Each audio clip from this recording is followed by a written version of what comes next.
My beloved brothers and sisters, kindness is one of the most beautiful qualities a believer can have. But Islam never told you to use your kindness to destroy your own heart. Being merciful does not mean tolerating abuse. Being patient does not mean allowing yourself to be used. And forgiving others does not mean staying with people who repeatedly harm you and never change. The Prophet ﷺ was the most kind and gentle, yet he never allowed injustice to continue. He forgave, but he also set boundaries. He encouraged patience, but he never told anyone to accept oppression. Allah does not want your heart to break endlessly. He wants your kindness to elevate you, not weaken you. So be kind, but don't be blind. Islam teaches compassion with wisdom, mercy with dignity, and forgiveness without self-betrayal. Kindness is worship, but not at the cost of your dignity. Kindness is an act of worship, but worship is never meant to crush your soul. Islam teaches us to be gentle, merciful, and forgiving, but it never asks us to sacrifice our dignity to please people. When your kindness turns into a doorway for others to abuse you, it stops being worship and becomes self-destruction. Allah does not reward you for allowing others to break your heart endlessly. He rewards you when your kindness is guided by wisdom. Being kind does not mean letting people walk all over you. The Prophet ﷺ was the most compassionate man, yet no one ever exploited his mercy because his kindness was grounded in strength. He smiled, but he also set boundaries. He forgave, but he stood firmly for justice. This balance is what Islam teaches: kindness that uplifts, not kindness that weakens your worth. You are not obligated to remain silent while being disrespected. You are not rewarded for becoming a doormat. Allah honors a heart that is soft, but He never asks it to break for the sake of others. When your kindness is used against you, Islam encourages you to take a step back. Protecting your dignity is not arrogance. It is obedience to the one who created you with honor. Kindness without self-respect becomes a tool of oppression. There are people who take advantage of caring souls, using guilt, manipulation, and emotional pressure to control them. Islam does not want you to tolerate injustice under the excuse of being nice. The Quran condemns oppression, whether you are the one committing it or the one allowing it to continue unchecked. Kindness is beautiful only when it is paired with wisdom. If someone constantly hurts you, lies to you, breaks your trust, and never repents, your kindness will not change them. It only destroys you. Islam never told you to be naive. The Prophet ﷺ said, a believer is not stung from the same hole twice, meaning learn from the harm, not repeat it in the name of patience. Kindness is not about proving your worth to people who can't see your value. You don't need to overgive, over-apologize, or over-explain to be loved. The one who truly fears Allah will treat you with respect without needing to be reminded. If someone forces you to beg for basic decency, that relationship is not kindness, it is cruelty disguised as love. When your heart is kind, Allah loves you, but that doesn't mean everyone will. Some people are drawn to kindness just to exploit it. They will drain your energy, abuse your empathy, and take advantage of your silence. Islam teaches that kindness should protect your soul, not expose it to harm. You are responsible for how you treat others, not for how they mistreat you. Real kindness comes with boundaries. The Prophet ﷺ taught mercy, but he warned against oppressors. He welcomed people with love, but he confronted injustice. He forgave individuals, but he never tolerated harm. If our role model balanced compassion with protection, then being too kind to defend yourself is not sunnah, it is a misunderstanding of the sunnah. Kindness is not submission to people, it is submission to Allah. You are kind because Allah loves kindness, not because you fear losing relationships. Your worth is not determined by how much you endure, it is determined by how much you guard the heart Allah entrusted to you. When you protect your dignity, you honor the one who gave it to you. Your kindness is a blessing, not a burden. If someone treats your kindness as weakness, it is a sign that they do not value your soul. Islam gives you permission to walk away from those who harm your peace. Sometimes the most beautiful act of kindness is protecting yourself from people who do not fear Allah in how they treat you. Kindness should elevate you spiritually, not emotionally destroy you. If your kindness makes you feel drained, anxious, guilty, unheard, or disrespected, then something is wrong. Islam teaches balance. You cannot love others properly while abandoning yourself. You cannot forgive endlessly without seeing change. You cannot give without boundaries and expect peace. True kindness does not mean letting others insult you, use you, or drain your happiness. It means wishing good for others while protecting your own heart.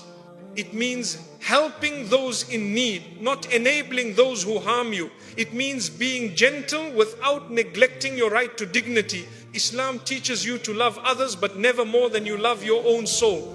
When you allow constant disrespect, you are not being kind, you are betraying yourself. And Islam does not ask you to betray yourself. The Quran says Allah does not love injustice, and that includes injustice done to yourself. Your heart was created to worship, not to be abused. Kindness that honors Allah must also honor you. Kindness that costs your dignity is not kindness, it is surrender to toxic behavior. Islam teaches justice, fairness, and self-respect. If someone abuses your mercy and refuses to change, the most righteous response may not be staying, it may be walking away. You are not weak for protecting yourself. You are wise for valuing the soul Allah gifted you. So be kind, but do it with awareness. Be merciful, but don't lose yourself. Forgive, but don't allow repeated harm. Kindness is worship only when it strengthens your heart, not when it destroys it. Islam never told you to kill your spirit to keep someone else comfortable. Keep your heart soft, your boundaries strong, and your dignity intact. That is the kindness Allah loves. Patience doesn't mean accepting abuse. Patience in Islam is a form of worship, not a punishment. Many people confuse patience with silence, thinking that Islam wants them to tolerate injustice in the name of sabr. But true sabr is not allowing someone to harm you repeatedly. It's enduring trials while striving for justice. The Prophet ﷺ said, help your brother whether he is oppressed or the oppressor. We must stop the injustice even if the injustice is happening to us.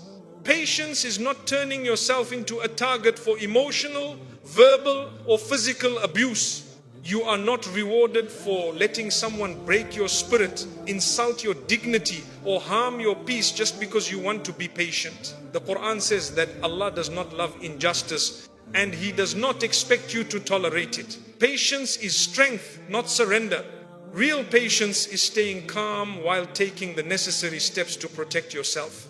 It means trusting Allah while speaking up against harm, removing yourself from toxic environments, or setting firm boundaries with those who misuse your kindness. Sabr is not obedience to people, it is obedience to Allah, who commands justice before forgiveness. Patience doesn't require you to stay in a harmful relationship. Being patient doesn't mean staying silent in a marriage where there is abuse, neglect, or betrayal.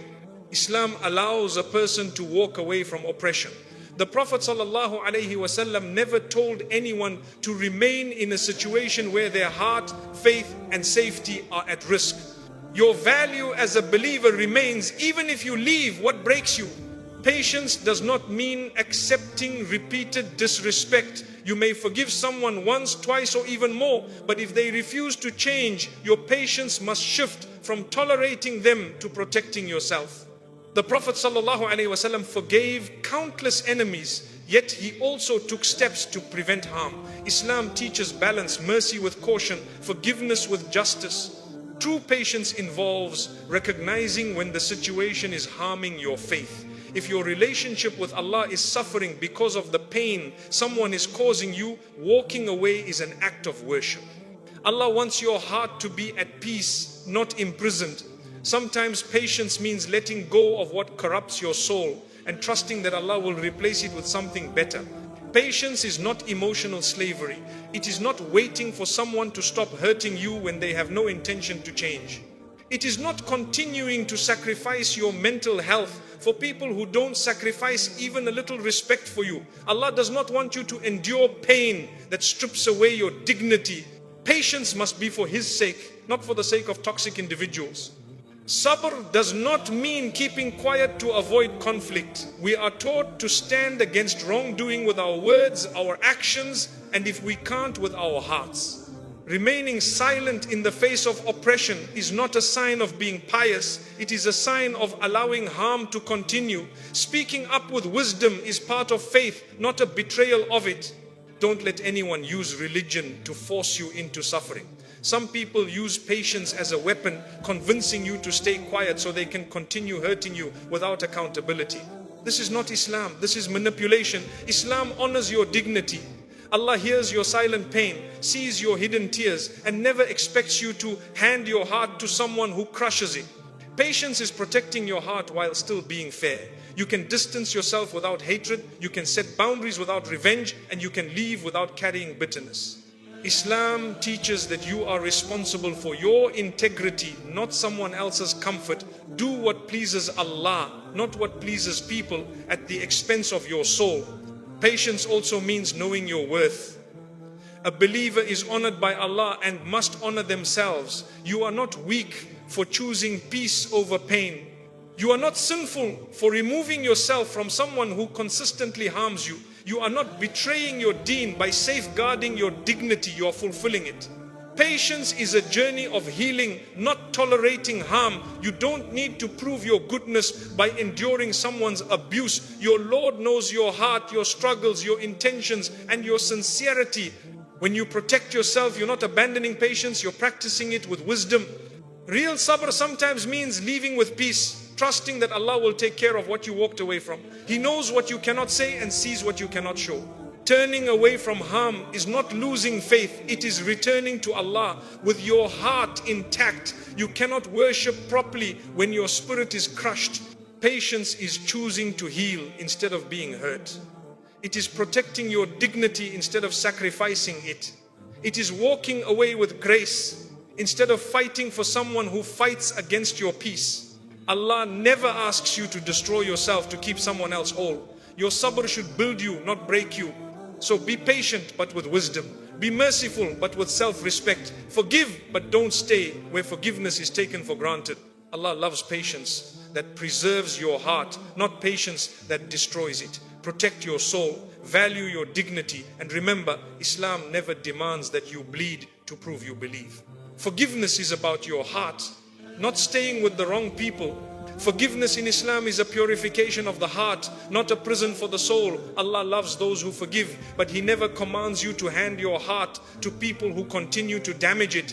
You can forgive someone and still walk away. You can let go of the bitterness without holding on to a relationship that destroys your peace. Forgiveness is meant to free you, not chain you to what Allah wants you to escape.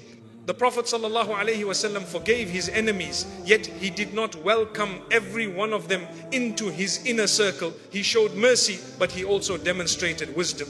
Islam teaches that forgiveness is an act of worship, but maintaining harmful ties is not. You can release the hurt without inviting more of it into your life. Forgiveness is about cleansing your heart, not reopening it to the same wounds. When you forgive, you purify your soul. When you stay where pain continues, you suffocate it. Forgiveness is not saying that what happened was okay. It is saying that your heart deserves to let go of what weighs it down. You do not forgive because they deserve it. You forgive because your heart deserves the peace. And sometimes peace only comes when you remove yourself from the source of harm. Islam teaches balance, mercy with strength, forgiveness with boundaries. The Quran praises those who forgive, but it also warns against allowing oneself to be mistreated.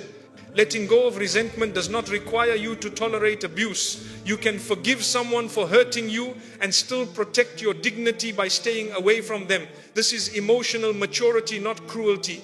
Forgiveness is for your heart, not their comfort. It doesn't mean you keep answering their calls, listening to their excuses, or giving unlimited chances to someone who refuses to change. You can forgive someone sincerely and still decide that access to your life must come with responsibility and respect. Islam does not require blind loyalty, it requires wise compassion. Sometimes the hardest part of forgiveness is letting go of the hope that they will become who you imagine them to be. You forgive not because the relationship must continue, but because your heart must heal. Holding on to someone who keeps breaking you is not patience, it is self-harm. Allah does not want you to suffer under the name of sabr. Forgiveness is not forgetting what happened, it is remembering without allowing it to poison your soul.